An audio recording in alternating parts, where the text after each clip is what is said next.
Hello friends, good morning. आप सभी का स्वागत है हमारे यूट्यूब चैनल सक्सेस पाथ पर।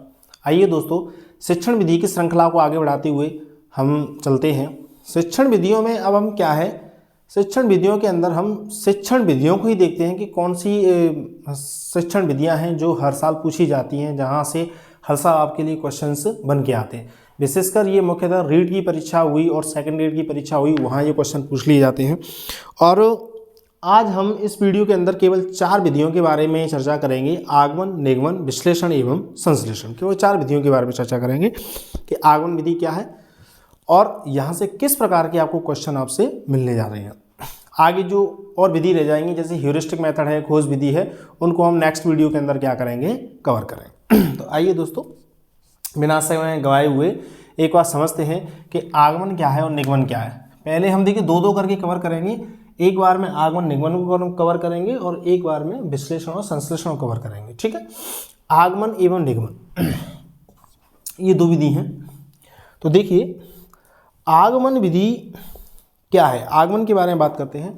तो देखिए आगमन विधि से मतलब होता है कि हम किसी विद्यार्थी को क्या करते हैं, जब पढ़ाने का तरीका ऐसा हो कि विभिन्न प्रकार के एग्जाम्पल्स के माध्यम से या विभिन्न प्रकार की स्टोरियों के माध्यम से विद्यार्थी को पहले तो टॉपिक को समझाया जाता है। ठीक है, टॉपिक को समझाने के बाद हम विद्यार्थी को एक निष्कर्ष की ओर लेकर के जाते हैं कि देखिए इस जब पाठ को हमने पढ़ा है या इस क्वेश्चंस को हमने किया है तो इसका निष्कर्ष ये है। अल्टीमेटली उसके निष्कर्ष तक पहुंचना हमारे आगमन विधि के अंतर्गत इंक्लूड होता है। तो देखो आगमन विधि में क्या है, तो पहले इसके जो मोटी मोटी बातें हैं उनको अब समझ लेते हैं। आगमन विधि के जो जनक हैं वो माने गए हैं आपके कौन, अरस्तु इसके जनक माने गए हैं। और आगमन विधि में क्या होता है उसे आप देखें। इसमें क्या होगा, आगमन विधि जैसे ही अप्लाई होगी, जैसे किसी टॉपिक को आप आगमन विधि से पढ़ाना चाह रहे हैं तो उसमें क्या होगा कि पहले छोटे छोटे उदाहरणों के माध्यम से, छोटे छोटे उदाहरणों के माध्यम से टॉपिक को समझाना, या हम ये कहें उदाहरणों के माध्यम से, या हम ये कहें कि कहानियों के माध्यम से, कहानियों के माध्यम से उस प्रकरण को क्या करना, समझाना। इस प्रकार से हम विद्यार्थी को पहले एक उदाहरणों के माध्यम से, कहानियों के माध्यम से और अच्छी किसी और रोचक तरीके से विद्यार्थी को जब हम समझाने की कोशिश की जाती है, उसके बाद हम एक किस पर पहुँचें, एक रिजल्ट पर पहुँचें। इस बात को आप समझ लेना, इसी से आपका क्लियर होगा। आप किस पर पहुँचें, एक रिजल्ट पर पहुँच जाए, एक रिजल्ट पर पहुँचें, तब वो विधि आपकी कौन सी विधि कहलाती है, आगमन विधि कहलाती है। जैसे इसमें क्या है और समझें, जैसे इसकी जो नियम है, आगमन विधि के कौन कौन से नियम है। आगमन विधि के नियमों से आप समझ पाएंगे कि आगमन विधि कैसे अप्लाई होती है। आगमन विधि के नियमों के बारे में बात करें तो देखो आगमन विधि के अंदर मैं बता चुका हूँ किसी रिजल्ट पर हम पहुँचेंगे। तो आगमन विधि के जो नियम है, पहला जो नियम होता है वो होता है कि जब इस टॉपिक को पढ़ाया जाता है तो किससे पढ़ाया जाता है, ज्ञात से कहाँ की ओर पढ़ाया जाता है, अज्ञात की ओर। किसी विद्यार्थी को जब पढ़ाया जाए तो कहाँ से कहाँ की ओर पढ़ाया जाए, ज्ञात तत्वों से लेकर के विद्यार्थी को अज्ञात की ओर ले जाया जाए। अर्थात तो वो जितना जानता है वहाँ से तो स्टार्टिंग की जाए, और विद्यार्थी जो नहीं जानता है उसको विद्यार्थी के लिए क्या किया जाए, सिखाया जाए। ऐसा जो कंसेप्ट है वो किस विधि के अंतर्गत है, आगमन विधि के अंतर्गत है। उसके बाद इसके अंदर जो दूसरा नियम चलेगा होगा स्थूल से कहाँ की ओर, सूक्ष्म की ओर, स्थूल से सूक्ष्म की ओर। इस विधि के अंदर क्या करना है, स्थूल रूप से समझाना है। पहले जैसे मैं आपसे कहा कि स्थूल रूप से मतलब हो गया, स्थूल माने होता है बड़ा, स्थूल का जो अर्थ होता है वो क्या होता है, बड़ा। जैसे कि आपने एग्जाम्पल दे दिए, आपने कहानियां सुना दी है ना, और एग्जाम्पल दे दी, कहानियां सुनी, कोई गीत सुना दिया, उसके माध्यम से आप विद्यार्थी के दिमाग को सेट करना चाह रहे हैं, विद्यार्थी को आप जो भी है वो समझाना चाह रहे हैं। तो स्थूल से कहाँ की ओर जाना है, सूक्ष्म की ओर जाना है। ऐसा काम भी कौन सी विधि के अंतर्गत होगा, आपका आगमन विधि के अंतर्गत होगा। उसके बाद देखिए इसमें क्या होगा, उदाहरण से कहाँ की ओर चलेंगे हम, उदाहरणों से चलेंगे हम नियमों की ओर, उदाहरणों से नियमों की ओर। उदाहरणों से कहाँ की ओर जाना है, नियमों की ओर, कि अर्थात विद्यार्थी को पहले उदाहरण देने हैं, उदाहरण देने के पश्चात विद्यार्थी के लिए कहाँ पर पहुंचा देना है, विद्यार्थी को नियम तक आपको पहुंचा देना है। और देखिए यहाँ पे क्या होगा, यहाँ है प्रत्यक्ष से प्रमाण की ओर। प्रत्यक्ष से कहाँ की ओर चलना है, प्रमाण की ओर चलना है। प्रत्यक्ष से आपका कहाँ की ओर चलना है, प्रमाण की ओर चलना है, कि अर्थात जिन चीज़ों को आप जानते हो उनका आपके पास क्या होना चाहिए, प्रमाण होना चाहिए। अर्थात प्रत्यक्ष रूप से जिन चीज़ों को आपने देख रखा है, या तो हम ये कह सकते हैं कि प्रत्यक्ष से कहाँ की ओर चलें, अप्रत्यक्ष की ओर चलें, या हम इसको ये कहें कि प्रत्यक्ष से कहाँ की ओर चलें, हम प्रमाण की ओर चलें। ठीक है, ऐसे इसके सिद्धांत रहेंगे। और देखिए इसमें क्या सिद्धांत चलेगा, एक जो सिद्धांत चलता है इसमें जो सबसे ज़्यादा स्पेशल है वो होता है विशिष्ट से कहाँ की ओर, सामान्य की ओर। विशिष्ट से सामान्य की ओर, विशिष्ट से सामान्य की ओर। तो देखिए साथियों, इसमें आपको क्या समझना है। पहली बात तो अब देखें क्वेश्चन आपका कहाँ से, देखिए क्वेश्चन है आपका इन 5 लाइनों से, यहाँ से आपका क्वेश्चन है, 5 पॉइंटों से आपका क्वेश्चन है। और इस तरीके से इसको याद रखना है, इसको आपको इस तरीके से याद रखना है कि आपका बिल्कुल गलत नहीं होना चाहिए। आप एकदम इसको क्लियर कट आपको अटेंड करके आएंगे। देखिए आप 1 मिनट इधर देखते रहें और देखिए आपको सब कुछ मैं समझा दूंगा। देखिए मैं आपसे पहले ही कह चुका हूं कि इसके जनक कौन है, अरस्तु है। छोटे छोटे उदाहरणों के माध्यम से किसी टॉपिक को समझाना है और एंड में आकर ये कहाँ पहुंचना है, रिजल्ट की ओर पहुंचना है, या कहाँ की ओर पहुंचना है, एक नियम की ओर पहुंचना है। ऐसा इसके अंदर है, नियम है। ठीक है, विद्यार्थी को कहाँ तक पहुंचाना है, एक नियम की ओर तक पहुंचाना है। तो समझिए, ज्ञात तत्वों से अज्ञात की ओर। जो हमें ज्ञात है, जो भी हमारे पास सवाल में इंफॉर्मेशन दे रखी है, उस इंफॉर्मेशन से हमें अज्ञात की ओर जाना है। अज्ञात का मतलब यह है कि जैसे हम किसी सूत्र को नहीं जानते हैं तो हमें वहां तक क्या करना है, इसके माध्यम से पहुंचना है। स्थूल से कहाँ की ओर जाना है, सूक्ष्म की ओर। तो स्थूल से सूक्ष्म की ओर जाना है, तो कहानियों के माध्यम से सूक्ष्म की ओर। और देखो सूक्ष्म को भी आप कैसे कनेक्ट करेंगे, देखो इसको याद करने का तरीका बता दूं। याद करने के तरीके में आप इंक्लूड कर लें, जैसे या तो कोई आएगा क्या, नियम आएगा, या इसका क्या आएगा, कोई सूत्र आएगा, या कोई आपके लिए क्या आएगा, सिद्धांत आएगा। ठीक है, सूक्ष्म। तो देखो कोई नियम या सिद्धांत होता है, वो कैसा होता है, सूक्ष्म होता है या बहुत अधिक बड़ा होता है। कोई नियम या सिद्धांत होता है वो आपके लिए छोटा होता है, ठीक है ना, जबकि उसके ऊपर बहुत सारे एग्जाम्पल्स वगैरह दिए हुए होते हैं। उदाहरण से नियम की ओर। देखिए यहाँ से नियम से आपको पता चलेगा, उदाहरण से कहाँ की ओर चलना है, नियम की ओर चलना है। प्रत्यक्ष से प्रमाण की ओर। प्रमाण का मतलब यह, हमें प्रमाण के रूप में क्या चाहिए, प्रमाण के रूप में ये चाहिए कि कोई विधि है तो उसका प्रमाण क्या है, कोई विधि है तो उसका प्रमाण क्या है, कि अर्थात उसके लिए जो रिजल्टेंट है वो रिजल्टेंट क्या है। तो रिजल्टेंट के रूप में आप क्या करोगे, प्रमाण को ले लोगे। प्रमाण का मतलब क्या हो गया, एज लाइक नियम, या उसका क्या है, सूत्र क्या है। ठीक है, एक और आता है विशिष्ट से कहाँ की ओर, सामान्य की ओर। विशिष्ट से सामान्य की ओर, इसका मतलब क्या है, देखिए सामान्य को समझे। यहाँ सामान्य का मतलब सिंपल नहीं है, बहुत से बच्चे इसका मतलब सिंपल समझ लेते हैं, सिंपल नहीं है। सामान्य का मतलब जनरलाइजेशन, GENA, जनरलाइजेशन।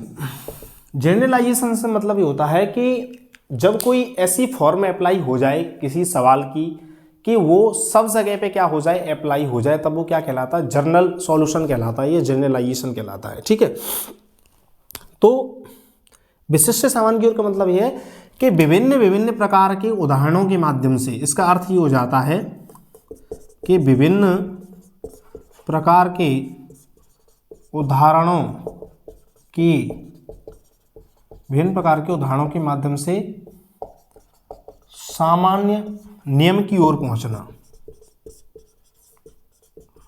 नियम की ओर पहुंचना। सामान्य नियम का मतलब ये हो गया कि ऐसा नियम होना चाहिए वो सब जगह पे अप्लाई हो, ऐसा नहीं हो कि एक स्पेशल कंडीशन के अंदर अप्लाई हो रहा है। जैसे कि सरल ब्याज का सूत्र, आप आगमन को समझ लेंगे तो ये मान लीजिए आगमन के बाद निगमन, विश्लेषण, संश्लेषण, ये आपकी बिल्कुल ही सिंपल हो जाएंगे। जैसे सरल ब्याज का सूत्र है PRT/100, मूलधन गुणा क्या है, मूलधन गुणा दर गुणा समय बटे क्या है, 100। इसका सूत्र दे रखा है। तो ये जो सूत्र जो निकल के आया है ना, ये जो सूत्र निकल के आया है, इस पर विभिन्न प्रकार के क्या हो चुके हैं, पहले उदाहरण हो चुके हैं। विभिन्न प्रकार के उदाहरण हो चुके हैं, उदाहरणों के माध्यम से सामान्य नियम की ओर हम पहुंच चुके हैं। देखिए, जब विभिन्न प्रकार के उदाहरण हो चुके हैं तो उनके माध्यम से हम पहुंचे एक सामान्यीकरण की ओर कि देखो भैया इसका नियम अब ये होता है। इस प्रकार से PRT अपॉन क्या हो जाता है, ये 100 होता है। ठीक है, तो सामान्य की समझ यहाँ इस तरीके से लेनी कि विभिन्न प्रकार के उदाहरणों के माध्यम से। तो देखो, उदाहरणों जैसा काम है वो कौन सी विधि के अंतर्गत होना, वो होना है आगमन विधि के अंतर्गत। और नियम की खोज करना, नियम का पता लगाना भी किस विधि के अंतर्गत होता है, आगमन की ओर हो रहा है। तो सामान्य का जो मतलब मैंने आपको बताया है वो है सामान्यीकरण से, कि किसी सवाल को सॉल्व करने की जर्नल फॉर्म क्या होती है। तो जर्नल फॉर्म से मतलब हो गया उसके नियम। अब देखिए आप इस बात को 5 आपके नियम याद हो जाएंगे। देखो इस कैसे याद करेंगे इन चीज़ों को आप, अज्ञात से ज्ञात की ओर, सॉरी ज्ञात से कहाँ की ओर, अज्ञात की ओर। देखो अज्ञात किससे थे, हम सूत्र से अज्ञात थे, सूत्र से ही तो अज्ञात थे हम। क्वेश्चनों को तो करना जानते थे क्योंकि टीचर ने हमारे लिए बहुत से उदाहरण और कहानियां तो बता रखी थी। तो अज्ञात की ओर पहुंचना मतलब सूत्र की ओर पहुंचना, स्थूल से सूक्ष्म की ओर। सूत्र हमारा कैसा होता है, सूक्ष्म होता है, इसीलिए ये बात भी आपकी कनेक्ट हो जाएगी। जो सूत्र होता है हमारा क्या होता है, सूक्ष्म या छोटा होता है, ये बात भी कनेक्ट हो जाएगी। उदाहरणों से कहाँ की ओर पहुंचना है, हमें नियमों की ओर पहुंचना है। ठीक है, नियम या सूत्र एक ही बात हो गई। उसके बाद प्रत्यय से प्रमाण की, प्रमाण का मतलब हो गया कि इसका नियम क्या है या प्रमाण क्या है, ये भी एक बात हो गई। और जनरल सॉल्यूशन तक पहुंचना या सामान्यीकरण तक पहुंचना, ये भी आपकी एक ही बात हो गई। इस प्रकार से वह विधि जो उदाहरणों से कनेक्ट करके वो आपको नियम तक पहुंचा देती है, तब वो आपकी कौन सी विधि कहलाती है, आगमन विधि कहलाती है। कौन सी विधि कहलाती है, आगमन विधि कहलाती है। अब आगमन विधि के बारे में ये है कि आगमन विधि की विशेषता क्या है और आगमन विधि से आपके लिए क्या फायदा है। तो देखो आगमन विधि की हम विशेषताओं के बारे में थोड़ा सा बात कर लेते हैं। देखो, जब विद्यार्थी को आप उदाहरणों के माध्यम से समझा रहे हो, ठीक है, जब विद्यार्थी को आप कहानियों के माध्यम से समझा रहे हो या रोचक बातों के माध्यम से आप समझा रहे हो, तो विद्यार्थी की जो अंडरस्टैंडिंग है वो आपकी, विद्यार्थी की जो अंडरस्टैंडिंग है वो आपकी क्या हो जाती है, प्लस हो जाती है। उसकी विद्यार्थी की जो अंडरस्टैंडिंग है वो बढ़ जाती है। ठीक है, जब विद्यार्थी को हम पढ़ा रहे हैं, पढ़ाने के बाद उसकी प्रॉपरली समझ में आ रहा है, अंडरस्टैंडिंग बढ़ रही है, तो हम ये कहेंगे ये जो विधि होती है वो कैसी विधि होती है, मनोवैज्ञानिक विधि होती है। कैसी विधि है, मनोवैज्ञानिक विधि है। नंबर 1 हमें कह सकते हैं ये विधि कैसी विधि है, वैज्ञानिक विधि है, क्योंकि इस विधि के माध्यम से विद्यार्थी के अंदर एक नई खोज करने का, सूत्र के निर्माण का क्या आ रहा है, एक पैटर्न समझ में आ रहा है। ठीक है, इसीलिए ये कैसी विधि होगी, एक मनोवैज्ञानिक विधि होगी। और देखिए इस विधि से क्या फायदा है, इस विधि में टीचर और जो स्टूडेंट हैं दोनों ही क्या रहते हैं, एक्टिव रहते हैं। दोनों ही एक्टिव हैं, दोनों ही इसमें सक्रिय हैं, टीचर भी सक्रिय है और इसमें स्टूडेंट भी सक्रिय है। और इसकी विशेषता देखिए, इस विधि से आप विद्यार्थी को पढ़ा रहे हो तो विद्यार्थी की जो समझ है, समझ अच्छी या समझ विकसित हो जाती है, समझ विकसित हो जाती है। मतलब इस तरीके से यदि आप विद्यार्थी को पढ़ा रहे हो तो आगमन विधि आपके लिए, विद्यार्थी को पढ़ाने के लिए बेस्ट रहती है। ठीक है, लेकिन इसकी कुछ कमी भी है कि आगमन विधि की देखो क्या कमी है।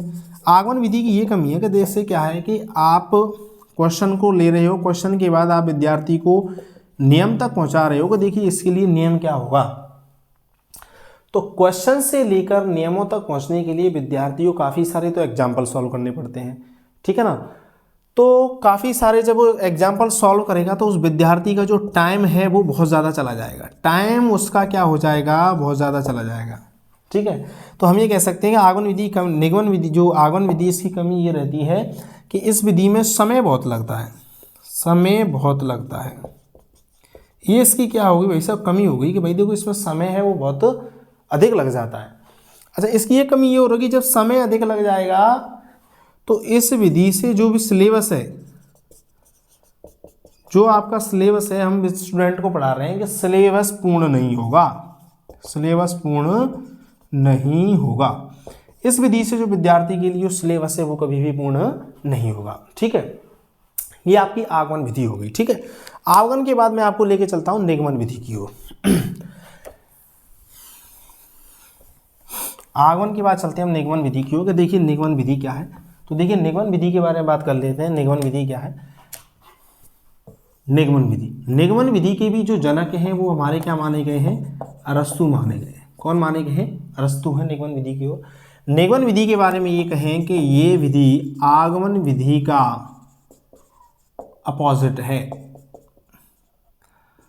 अपोजिट विलोम है, बिल्कुल क्या है, आगमन विधि के विपरीत चलेगी, बिल्कुल आगमन विधि के विपरीत चलने वाली नियम जो विधि है वो कौन सी विधि है?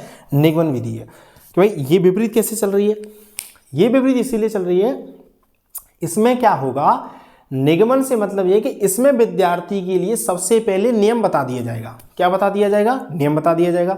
जब विद्यार्थी के लिए नियम बता दिया जाएगा तो नियम के पता चलने के बाद विद्यार्थी उसके ऊपर क्या करेगा? क्वेश्चन सॉल्व करेगा। समझे आप? उस विधि में आगमन में ये हो रहा था, आगमन में ये हो रहा था कि पहले एग्जाम्पल दिया जा रहा था, उसके बाद एग्जाम्पल के बाद क्या दिया जा रहा था? नियम दिया जा रहा था। लेकिन जो निगमन विधि है इसमें क्या दिया जाएगा? पहले नियम दिया जाएगा, उसके बाद आपसे क्या है? एग्जाम्पल या उदाहरण दिए जाएंगे। ठीक, इसीलिए अपोजिट है। तो देखिए ये आगमन विधि की बिल्कुल क्या है? अपोजिट है। इस विधि में क्या होता है? इस विधि में अध्यापक द्वारा सबसे पहले नियम बता दिया जाता है। इस विधि में अध्यापक के द्वारा सबसे पहले क्या बता दिया जाएगा? नियम बता दिया जाएगा, और उसके बाद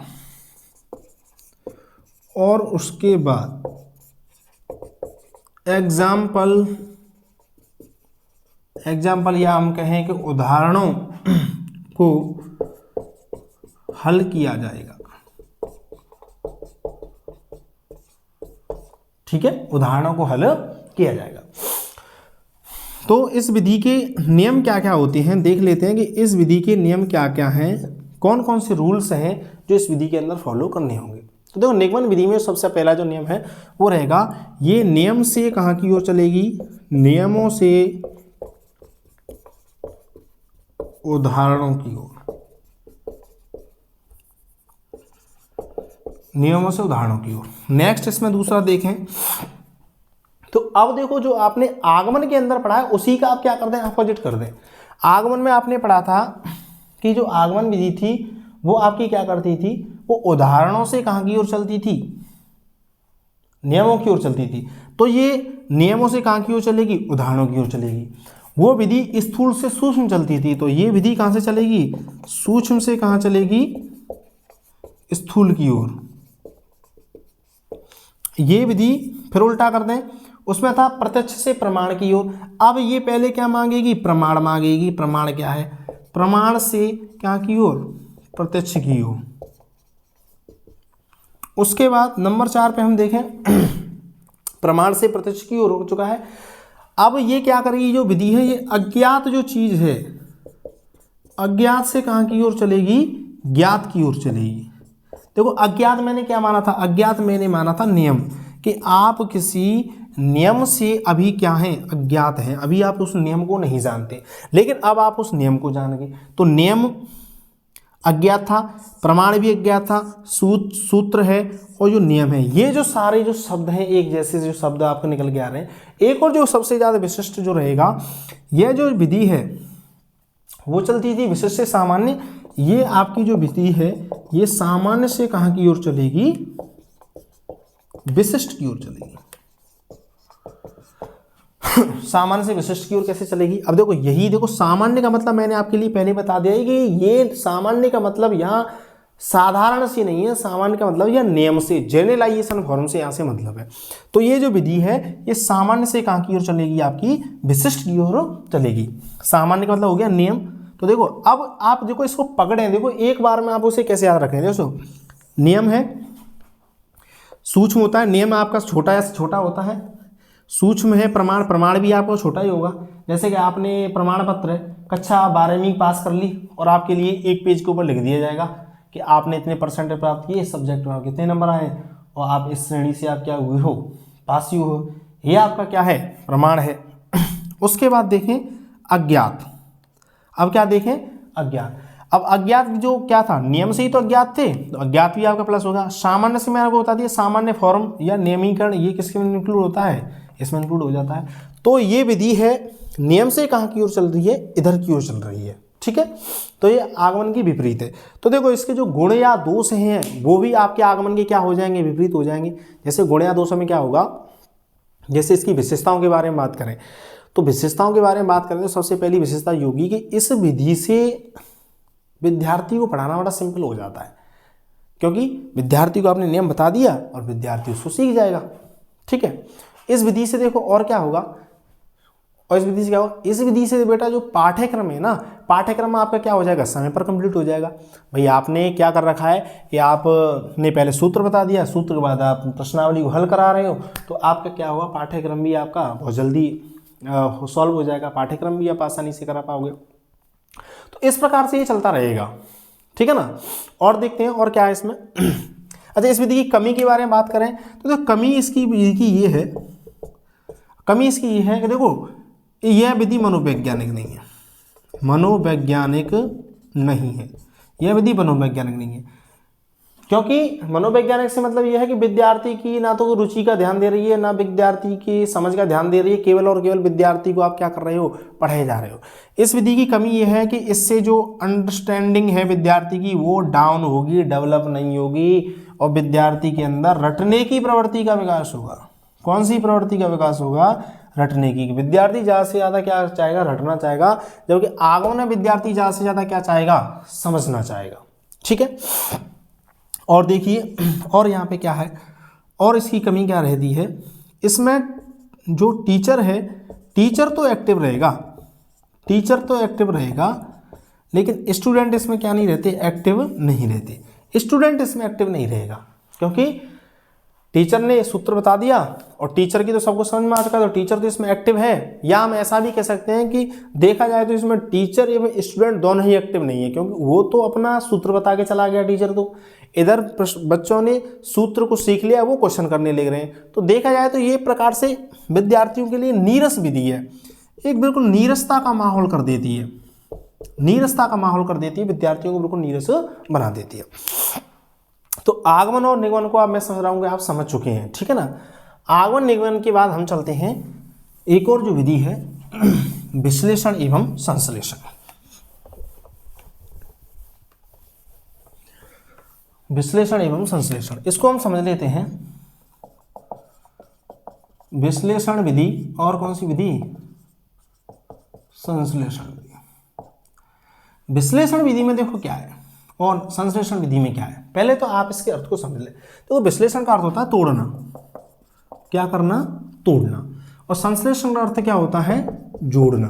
क्या होता है, जोड़ना, कि एक तो तोड़ने का काम करेगी और एक जोड़ने का काम करेगी। ठीक है ना, तो ऐसा तो इसका बिल्कुल अर्थ नहीं है कि जोड़ने का काम करेगी तोड़ने का काम करेगी, ऐसा तो बिल्कुल नहीं है। देखो क्या है, यह जो विधि है, पहला तो अर्थ समझ में आ गया, क्या करना, तोड़ना और उसका जोड़ना। इसका जो अर्थ है विश्लेषण का, विश्लेषण का अर्थ क्या है कि कोई भी क्वेश्चन है, कोई भी सवाल है, सवाल को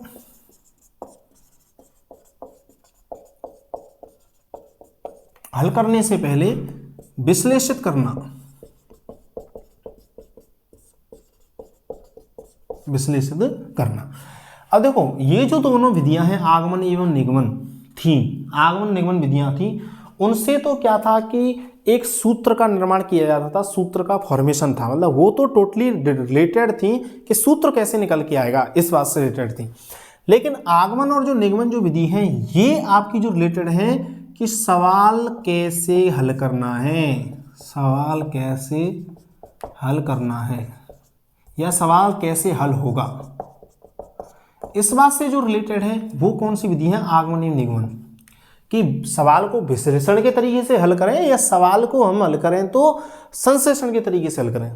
तो देखिए दोस्तों, इस बात को आप समझें, सवाल को हल करने से पहले इसको क्या करना है, विश्लेषित करना है। जैसे आपके लिए कोई भी क्वेश्चन दे रखा है तो आप उसका क्या करें, ज़्यादा से ज़्यादा विश्लेषण करें, जिसके जब विद्यार्थी से आप विश्लेषण करेंगे तो विद्यार्थी इसमें क्या रहेगा, एक्टिव रहेगा, और विद्यार्थी की इसमें क्या बढ़ेगी, समझ बढ़ेगी। ठीक है, एक्टिव रहेगा और विद्यार्थी की समझ रही, तो ये हम कह सकते हैं कि इस विधि की क्या हो जाएंगी, विशेषता हो जाएंगी। लेकिन इस विधि से करें, संश्लेषण विधि से करें, तो संश्लेषण विधि में क्या होगा कि सवाल में जो भी सूचना दे रखी है, सवाल में जो भी सूचना दे रखी है उसके आधार पर प्रश्न को क्या करना, हल करना। अर्थात जो पहले से आपको ज्ञात है, ज्ञात से अज्ञात की ओर, कहां से कहां की ओर चलती है ये विधि, ज्ञात चीजों से हम अज्ञात चीजों की ओर यहां से हम पहुंचना चाहते हैं। ज्ञात से हम कहां की ओर पहुंचना चाहते हैं, अज्ञात तथ्यों की ओर हम पहुंचना चाहते हैं। ठीक है, ज्ञात से अज्ञात की ओर। और यह जो विधि है विश्लेषण, विश्लेषण जो विधि है, इसमें क्या होगा कि जो आपको ज्ञात नहीं है उससे स्टार्ट करेंगे कहां तक पहुंचने की ओर, ज्ञात तक पहुंचने की ओर। तो ये विधि उसके अपोजिट चलेगी, अज्ञात से कहां की ओर चलेगी, ये ज्ञात की ओर चलेगी। अज्ञात से कहां की ओर चलेगी, ज्ञात की ओर चलेगी। देखो अब इनके जो नियम हैं वो आगमन विधि और निगमन विधि की से ही लगते हैं, लेकिन थोड़ा सा इनमें क्या हो जाता है, अंतर हो जाता है। ठीक है, तो हम देखें ये जो विधि है कहां से कहां की ओर चल रही है, ज्ञात चीजों से कहां की ओर चल रही है, अज्ञात की ओर चल रही है। तो हम ये कह सकते हैं कि यह विधि है ये उदाहरणों से कहां की ओर चलती है, नियमों की ओर चलती है। उदाहरणों से नियम नहीं लेंगे, इसमें उदाहरणों से नियम वाला वैसे काउंट नहीं किया जाता है, फिर भी आपको यह देखना चाहे तो इसमें हम ले सकते हैं कि ये उदाहरणों से नियमों की ओर ले सकते हैं इसको। ठीक है, प्रत्यक्ष से कहां की ओर ले सकते हैं इसको, प्रमाण की ओर ले सकते हैं। प्रत्यक्ष से कहां की ओर ले सकते हैं, प्रमाण की ओर ले सकते हैं। और तथ्यों से इसको निष्कर्ष की ओर ले सकते हैं, तथ्यों से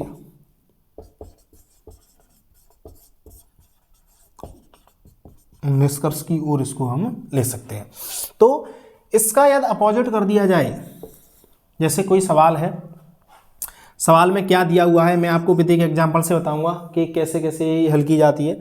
तो अज्ञात से कहां की ओर, ये ज्ञात से ज्ञात की ओर, उदाहरणों से नियमों की ओर। ठीक है, प्रत्यक्ष से कहां की ओर चलती है, ये प्रमाण की ओर चलती है। और तथ्यों से कहां की ओर चल देती है, ये निष्कर्ष की ओर चलती है। ठीक है, उसके बाद इसका अपोजिट कर दें तो किसकी विशेषता हो जाएगी, विश्लेषण की।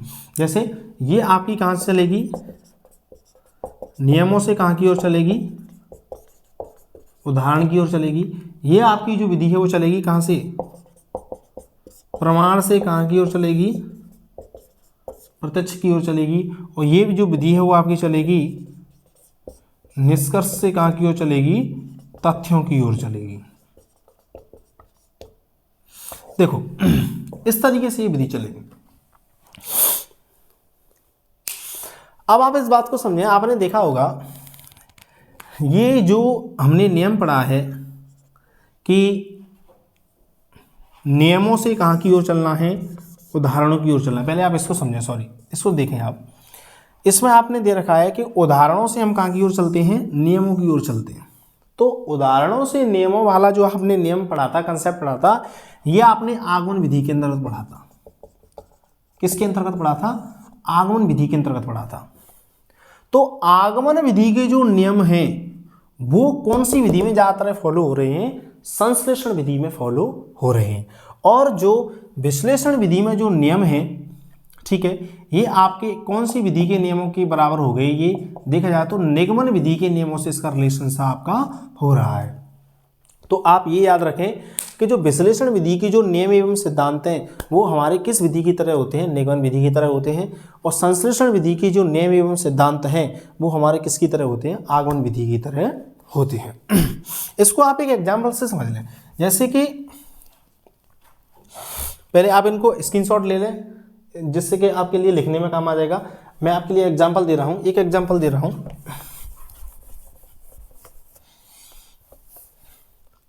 एग्जाम्पल ये है जैसे कि कोई एक वर्ग है, कोई एक वर्ग है और वर्ग का जो क्षेत्रफल है वो दे रखा है आपके लिए 2500 मीटर स्क्वायर। ठीक है, और 2500 मीटर स्क्वायर है वर्ग का क्षेत्रफल, और इसके चारों ओर क्या लगाना है आपको, तार लगाना है। तो कितना तार चाहिएगा, देखो कितना तार चाहिएगा ये आपको देखना है। तो देखो इसी क्वेश्चन को हम एक बार देख लें विश्लेषण विधि से, और फिर देखूंगा मैं इसको कौन सी विधि से, संश्लेषण से। तो विश्लेषण में देखें, विश्लेषण में क्या करना होगा, हमें क्वेश्चन के ऊपर विश्लेषण करना होगा। लेकिन संश्लेषण में क्या करना है कि जो हमें जानकारी दी हुई है उसी के आधार पर हम इसको क्या करेंगे, सवाल को करेंगे। तो पहले आप संश्लेषण समझें। संश्लेषण में देखो, जैसे हम लिखेंगे दिया हुआ है, क्या दिया हुआ है, दिया हुआ है इसका क्षेत्रफल, क्षेत्रफल इसका कितना दिया हुआ है, 2500 मीटर स्क्वायर। इस जानकारी के आधार पर, अब देखो इस जानकारी के आधार पर हम विद्यार्थियों को कनेक्ट करने के, देखो ये चीज तो हमारी दी गई है, और हमें क्या निकालना, क्या है, क्या हमको निकालना है। तो विद्यार्थी कहेगा कि हमको गुरुजी क्या निकालनी है, भुजा निकालनी है। तो इस प्रकार से विद्यार्थी से हम डिस्कशन करें और जो सूचना दी हुई है उसी के आधार पर हम सवाल को करें, तो वो विधि कौन सी विधि मानी जाती है, आपकी संश्लेषण विधि। विश्लेषण में क्या होगा, इसके ऊपर विश्लेषण किया जाएगा कि विश्लेषण ये होगा कि वर्ग का क्षेत्रफल कितना है। बच्चों से डिस्कशन किया जाएगा कि वर्ग का क्षेत्रफल कितना है, तो कि सब 2500 है। तो वर्ग के क्षेत्रफल को हल करने के लिए हमें क्या जरूरी होगा, तो बच्चे कहें गुरुजी हमें इसकी क्या चाहिएगी, एक भुजा चाहिएगी। तो फिर बच्चों से डिस्कस करेंगे हम भुजा को कैसे निकाल सकते हैं। तो बच्चे बताएं गुरुजी कि भुजा का जो सूत्र होता है वो भुजा स्क्वायर होता है, और भुजा स्क्वायर का यदि हम वर्गमूल कर दें तो हमारी क्या निकल के आ जाएगी, भुजा निकल के आ जाएगी। तो इस प्रकार से जब डिस्कशन टाइप सेटअप किया जा रहा है तब तो वो विधि कहलाती है आपकी विश्लेषण। और डिस्कशन नहीं किया जाए, इसी के आधार पर फिर टीचर क्या करेगा, टीचर यहाँ पर सूत्र लिख देगा कि देखो क्षेत्रफल का जो सूत्र होता है वो क्या होता है, भुजा स्क्वायर होता है, ये आपका दे रखा है। तो आपकी भुजा निकालने के लिए वो क्या कर देगा, क्षेत्रफल का क्या कर देगा, अंडर रूट कर देगा, ये अध्यापक कर देगा। ऐसा संश्लेषण हो गया। लेकिन जो खुद बच्चों की सहायता से काम किया जाएगा, बच्चों की जो सहायता से काम किया जाएगा, तब तो ये विधि कौन सी बन जाती है, आपकी विश्लेषण। और जब बच्चों का रोल नहीं है, बच्चों को बहुत अधिक इंक्लूड नहीं किया जा रहा है, बच्चों को इग्नोर किया जा रहा है, तब वो विधि आपकी कौन सी हो रही है, आपकी संश्लेषण विधि हो रही है। अब समस्या आती है इनके नियमों के याद करने की। नियम कैसे याद हो, नियमों में दिक्कत नहीं होनी चाहिए। तो देखिए मैं आपको बता देता हूं नियमों के लिए एक ट्रिक। नियमों के लिए क्या ट्रिक रहेगी, नियमों की ट्रिक ये रहेगी, जैसे आपने विधि पढ़ी आगमन, एक विधि आपने कौन सी पढ़ी है, निगमन, ठीक है, और एक विधि पढ़ी है आपने कौन सी, विश्लेषण, और एक विधि पढ़ी है आपने कौन सी, संश्लेषण। यही तो पढ़ा है आपने। बस इसमें आपको कुछ नहीं करना है, छोटा सा काम कर देना है। आगमन विधि का तो ऐसे बज्रगुणन कर दें इससे, तो इसका आप ऐसे बज्रगुणन कर दें, ठीक है। कहने का मतलब है कि जो आगमन विधि के नियम एवं सिद्धांत होते हैं वो सेम से होते हैं किसके, संश्लेषण विधि के, ठीक है। आप इस साथ तो कनेक्ट कर रहे हैं, जो आगमन का जो सिद्धांत एवं सूत्र है वो संश्लेषण के बराबर है, और जो निगमन के सिद्धांत एवं सूत्र है वो किसके बराबर हो जाएंगे, विश्लेषण के बराबर हो जाएंगे। जैसे मैंने आपके लिए बताया था, ज्ञात से अज्ञात की ओर, ज्ञात से अज्ञात की ओर देखा जाए तो ये कौन सी विधि का उदाहरण है, ये आगमन विधि का उदाहरण है। कौन सी विधि का उदाहरण है, ज्ञात तत्वों से कहाँ की ओर जाना है, अज्ञात तत्वों की ओर जाना है, तो ये कौन सी विधि का उदाहरण है, आगमन विधि का उदाहरण है। लेकिन ज्ञात से ज्ञात, और लेकिन संश्लेषण विधि में भी हमने यही पढ़ा है, क्या पढ़ा है कि जो आपके पास ज्ञात तत्व हैं, ज्ञात तत्वों से अज्ञात तत्वों की ओर, तत्वों की ओर। तो आप स्टार लगा के इस बात को समझ लें, बिल्कुल ही आप इसको लिख लें ऐसे। जब पेपर में क्वेश्चन आते हैं तो ऐसे सॉल्व करें, आगमन, निगमन, विश्लेषण, संश्लेषण, ऐसे करके बज्रगुणन कर दें कि आगमन की जो विशेषताएं वो बिल्कुल संश्लेषण की विशेषता होती है, जो निगमन की विशेषता है वो आपकी विश्लेषण की विशेषता होती है। आपका क्वेश्चन कभी भी इससे क्या नहीं होगा, गलत होगा ही नहीं। जैसे आपसे निगमन विधि का कोई वो विश्लेषण विधि का या संश्लेषण विधि का क्वेश्चन पूछा जाता है तो सबसे पहले आप इस वाले डायग्राम को बना लें, आगमन, निगमन, विश्लेषण, संश्लेषण, फिर इसको सॉल्व करें। तो क्या होगा, स्टार लगा के आप लिख लें, स्टार लगा के कि आगमन के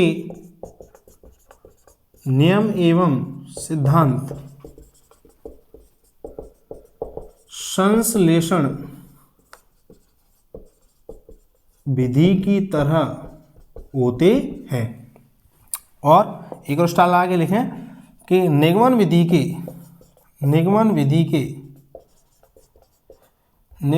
के सिद्धांत एवं सूत्र या हम कहें नियम वो विश्लेषण विधि की तरह होते हैं, विश्लेषण विधि की तरह होते हैं। ये बात तो समझ में आ गई होगी। लेकिन देखो गुण एवं दोषों के मामले में थोड़ा सा चक्कर है। गुण एवं दोष, गुण के मामले में तो यह है कि जैसे जो आप विश्लेषण विधि है इसमें क्या किया जाता है, बच्चे को एक्टिव रखा जाता है, ठीक है। और आगमन विधि में बच्चे को एक्टिव रखा जाता है। तो आगमन और जो विश्लेषण है वैसे देखने में सेम लगती है, मतलब गुण दोष आगमन की और विश्लेषण के समान होते हैं, बट नेम क्या है इससे डिफरेंट होते हैं। इसी प्रकार से यहाँ निगमन विधि में भी विद्यार्थी नीरस हो जाता है पढ़ने में, और यहाँ भी जो संश्लेषण विधि में भी जो विद्यार्थी हो जाता है वो भी कैसा हो जाता है, नीरस ही हो जाता है। दोनों विधियों में विद्यार्थी नीरस हो जाता है। जब नीरस हो जाएगा तो विद्यार्थी, तो जो निगमन के जो गुण एवं दोष हैं वो संश्लेषण के गुण एवं दोषों से आपके क्या करते हैं, कॉपी करते हैं। तो आप लिख लें कि गुण एवं दोष आगमन तो किसकी तरह रहेगा, विश्लेषण की तरह रहेगा, और निगमन आपका किसकी तरह रहेगा, निगमन है वो आपका किसकी तरह रहेगा, संश्लेषण विधि की तरह रहता है, ठीक है। तो दोस्तों मैं समझ रहा हूँ ये आपकी समझ में आ चुकी होगी। यहाँ से आपके मैं कह रहा हूँ चार जगह पे पूछी जाएंगी आपसे, जैसे कि साइकोलॉजी के अंदर का क्वेश्चन हो सकता है, साइकोलॉजी नहीं तो हिंदी है, संस्कृत है, और आपकी सब्जेक्टों का क्वेश्चन होगा। तो इस विधि से आगमन निगमन विश्लेषण संश्लेषण को मिला करके कम से कम 2 से 3 क्वेश्चन पूछे जाते हैं, और दोनों से तीनों क्वेश्चन आप इस तरीके से क्लियर करें। इस डायग्राम को जाते ही आप क्या करने बना लें, इस डायग्राम को आप जाते ही बना लें तो आपकी समस्या क्या हो जाएगी, सॉल्व हो जाएगी। Thank you so much. यदि आपको ये वीडियो अच्छी लगती है तो आप अपने दोस्तों के साथ इसको क्या करें, शेयर करें।